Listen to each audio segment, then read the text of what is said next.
عاملين ايه يا اصحابي؟ مستعدين معايا لقصة جديدة على قناتكم حكايات لولي؟ يلا بينا نبدأ حكايتنا.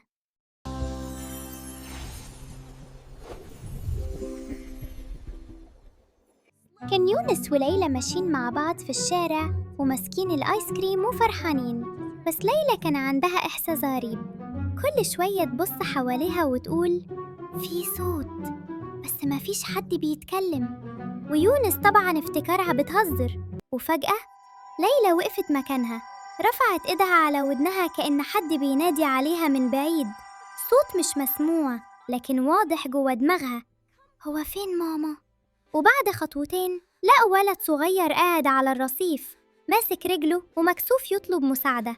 ويونس كان ناوي يقرب، بس ليلى وقفت قدامه وقالت هو محتاج مساعدة بس مش قادر يقول. يونس اتصدم، ازاي عرفت؟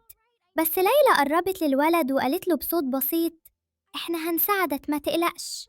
والولد اتفاجئ لأنه ما قالش ولا كلمة.